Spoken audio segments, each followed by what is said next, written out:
The air inside Precision Motors in Beverly Hills was colder than the crisp morning outside, and it smelled like money. Gleaming white epoxy floors reflected the sterile LED lights overhead, making the rows of McLarens, Bugattis, and classic Aston Martins look less like cars and more like sculptures in a modern art museum.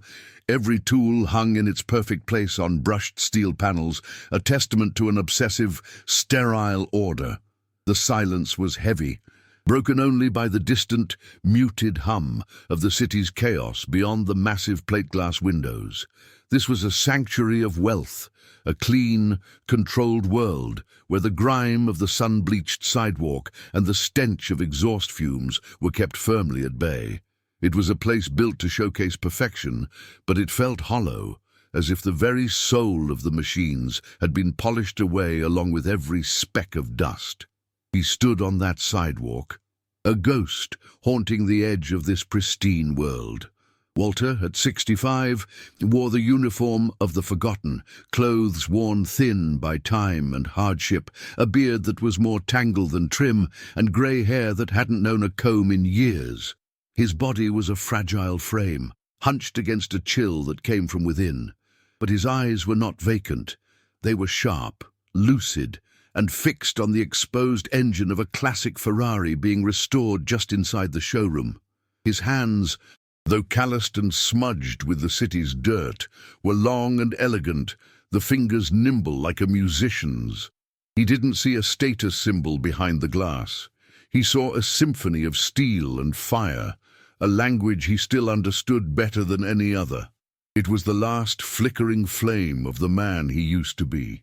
Summoning a courage that cost him dearly, Walter shuffled to the open bay door where two young mechanics, clad in spotless white overalls, were laughing over a shared video on a phone. His voice, when it came out, was a low, gravelly rasp. "Excuse me," he began, his gaze locked on the intricate network of wires and tubes in the Ferrari. "I know these engines. Could you let me take a look, just for a plate of food?" The two men looked up, their amusement instantly curdling into cruel disdain. One of them let out a sharp, barking laugh. "Get back to the gutter, old man," he sneered, his voice loud enough for the whole shop to hear. "Your dirty hands don't even touch the tires on this thing." The words hung in the sterile air, a public stripping of what little dignity Walter had left. From his glass-walled office on the mezzanine, Warren observed the entire exchange. At 48, he was the architect of this empire, a man who wore an expensive Swiss watch and tailored suits that couldn't hide the weary slump of his shoulders.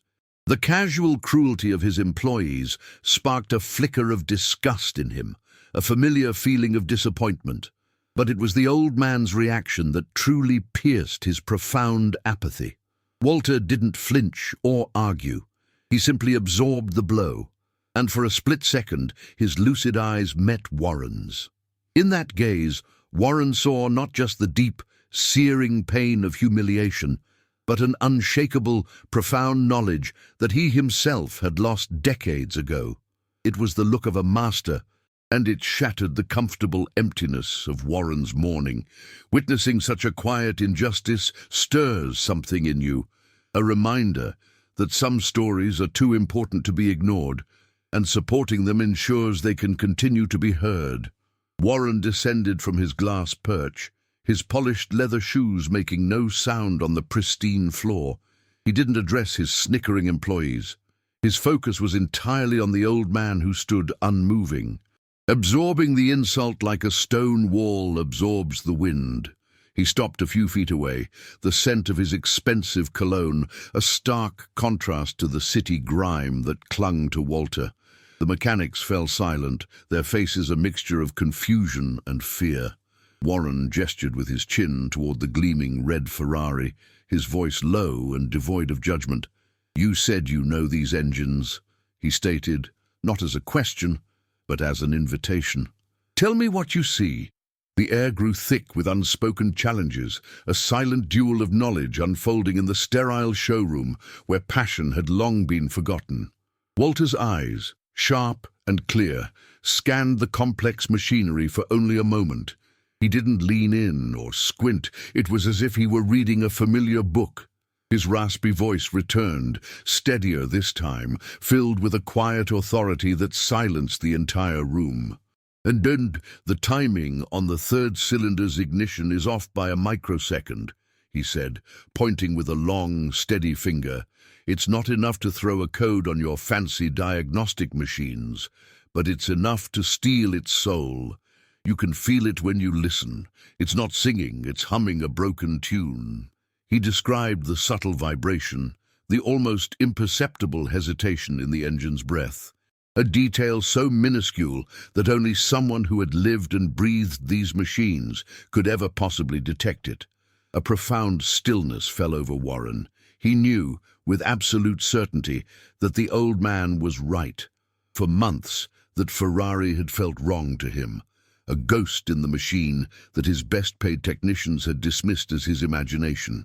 They had run every diagnostic, checked every sensor, and found nothing. Yet this man, this ghost from the sidewalk, had identified the flaw in seconds with nothing but his eyes and his ears. In that moment, Warren wasn't looking at a homeless man. He was looking at a maestro. He felt a forgotten spark ignite within his own chest, a memory of a younger self whose hands were always stained with grease and whose greatest joy was the perfect roar of a well-tuned engine. The decision was not logical.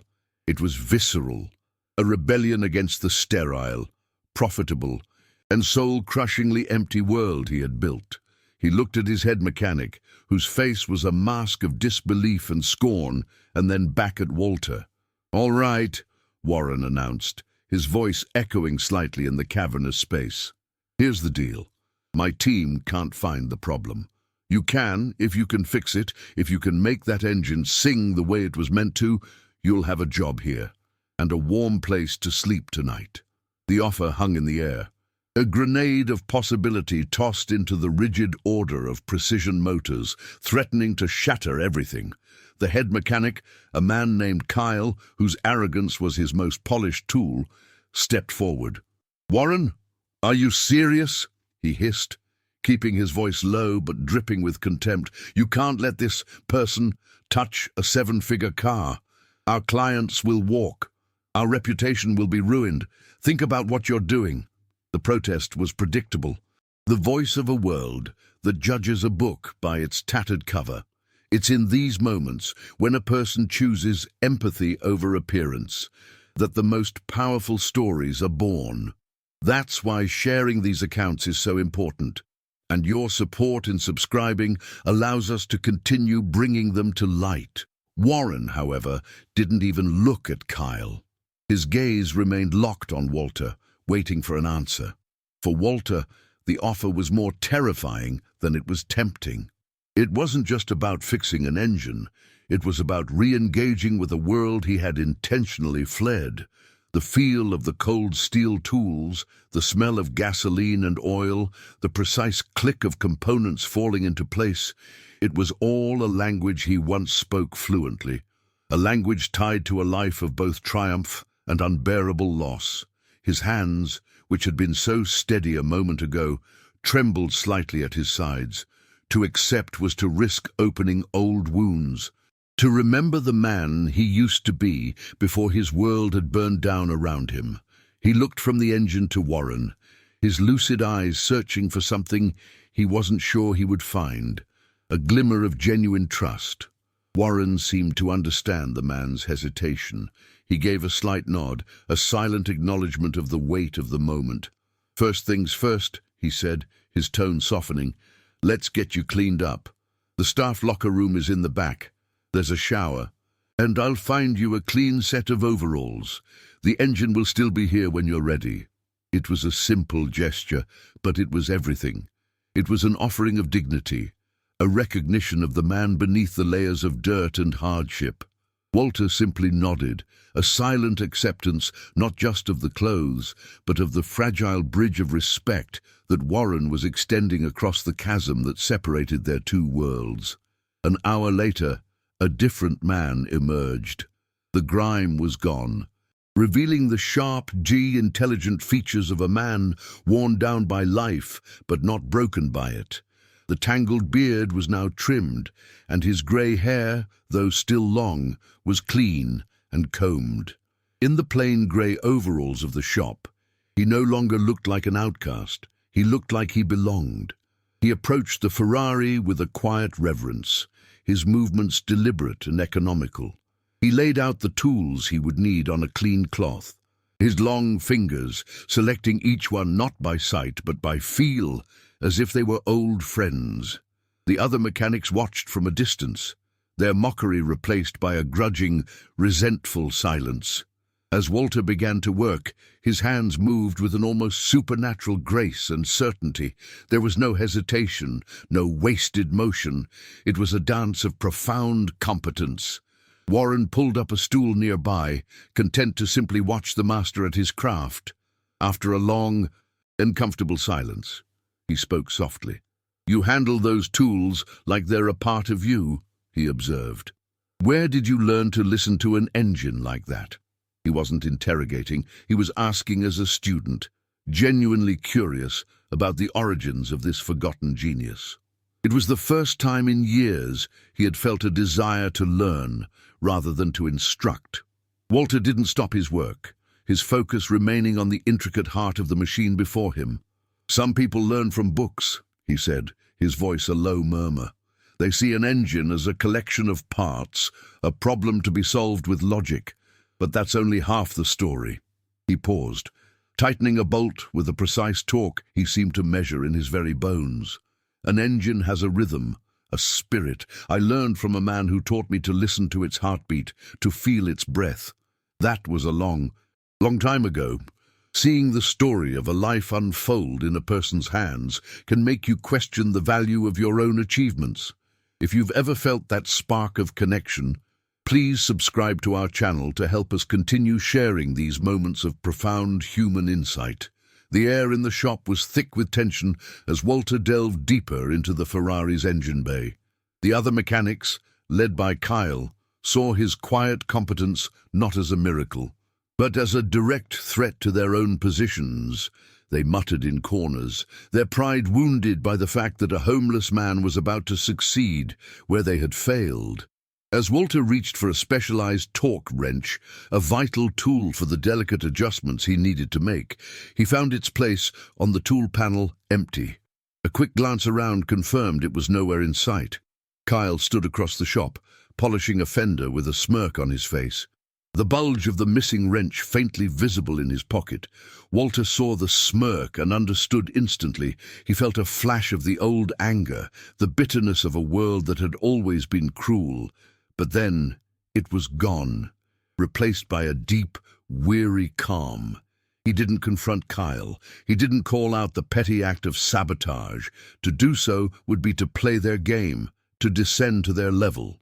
Instead, he simply paused, closed his eyes for a second as if searching his vast mental library, and then picked up two smaller, standard wrenches.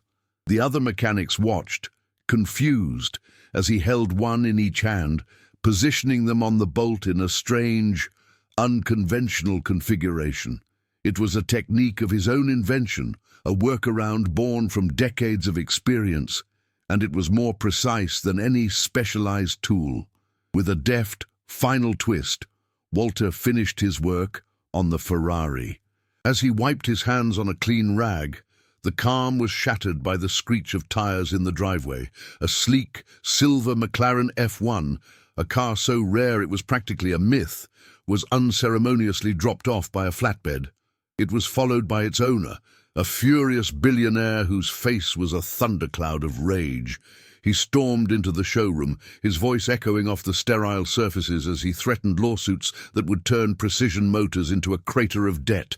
The car had a phantom electrical issue, a gremlin that had stumped every expert on the West Coast.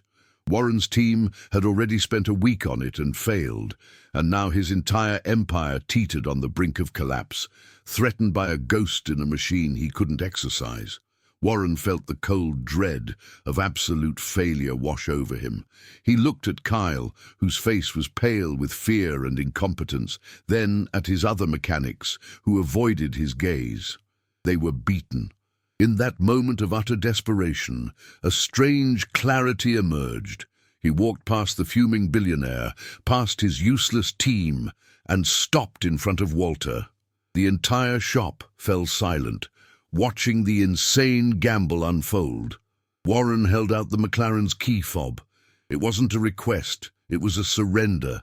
"My best men and their $1 million in equipment can't fix it," Warren said, his voice quiet but steady, a confession in the cathedral of his failure. "May they listen with their eyes? I need someone who listens with their soul, please." He placed the key in Walter's steady, calloused hand. For the next 8 hours, Walter worked in a silent bubble of pure concentration. He didn't touch the diagnostic computers.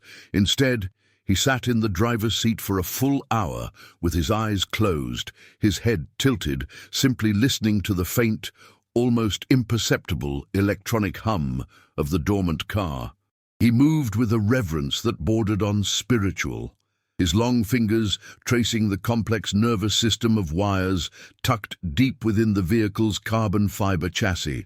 He wasn't diagnosing a problem, he was communing with the machine, searching for the single discordant note in its electric symphony. The other mechanics watched from a distance, their initial scorn melting into a profound, humbling awe as they witnessed a level of mastery they couldn't even comprehend. As dusk painted the sky outside orange and purple, Walter finally closed the engine bay. He slid into the driver's seat, took a slow breath, and turned the key. The McLaren's V12 engine didn't just start, it erupted into a flawless, ferocious roar, a perfectly balanced symphony of mechanical violence that was smoother and purer than it had been the day it left the factory. The billionaire's jaw hung open. Kyle, his face a mask of disbelief, slowly walked over to the open driver's side door and looked at the old man who had just saved them all. "Who in God's name are you?" he whispered, the question heavy with the weight of his own shattered pride. Walter looked up, his lucid eyes calm and clear. "Someone who forgot for a long time," he said softly. Warren approached as Walter stepped out of the car, the powerful thrum of the engine filling the space between them. "You saved my company," Warren said, his voice thick with an emotion he hadn't felt in years. "No," Walter replied, looking down at his own hands, still smudged with grease. "You saved me." He met Warren's gaze, and for the first time the deep well of pain in his eyes was gone, replaced by a flicker of the old fire. "These hands, they built legends on the racetrack, but after the accident, after I lost my family, I thought they were only good for holding a cup. You reminded me what they were made for." It was a confession and a rebirth, a quiet acknowledgement that in fixing the broken machine, he had finally begun to fix the broken man. The next morning, the sterile silence of Precision Motors was gone, replaced by the low, contented rumble of the perfectly tuned McLaren. Warren announced to his stunned staff that Walter Vance was not just an employee, but the new chief consultant and master diagnostician. The shift was immediate and profound. The gleaming white shop, once a cold museum of wealth, began to feel like a true workshop, a place where passion was the most valuable tool. Kyle, humbled and ashamed, was the first to approach Walter, not with an apology spoken in words, but with a question about an engine, an offering of respect from one mechanic to another. Walter, in turn, began to share his knowledge freely, his quiet wisdom transforming the arrogant technicians into eager students. Warren watched it all, the weary slump in his shoulders gone, replaced by the posture of a man who had finally remembered why he started this business in the first place. This was more than just a new beginning for the shop, it was the birth of a new purpose. Together, Warren and Walter established the Vance Legacy Garage, a non-profit foundation funded by the profits of Precision Motors. It was a school, a sanctuary for at-risk youth who, like a young Walter, had talent and passion but lacked opportunity. Walter, now with a clean apartment above the shop and a fire in his eyes that had long been extinguished, became their mentor. He didn't just teach them about carburetors and timing belts, he taught them about dignity, focus, and the quiet power of a job done with soul. For Walter, these kids became the family he never thought he'd have again. For Warren, the sound of their laughter and the focused intensity in their eyes was a return on investment far greater than any billionaire's check. 2 years later, the shop was more renowned than ever, celebrated not just for its flawless work, but for its heart. The wing dedicated to the Vance Legacy Garage was always bustling, a vibrant hub of learning and creation. Walter, now healthy with a serene smile that reached his clear eyes, moved among the students, his hands guiding theirs, his voice a calm and steady presence. Warren was no longer a ghost in a glass office, but was often found with grease on his own tailored sleeves, laughing as he helped a teenager rebuild their first engine. Seeing a life completely rebuilt, seeing a community healed by one person's second chance, is a powerful reminder of what's possible. Stories like this deserve to be told, and by subscribing, you ensure that we can keep finding and sharing them with the world.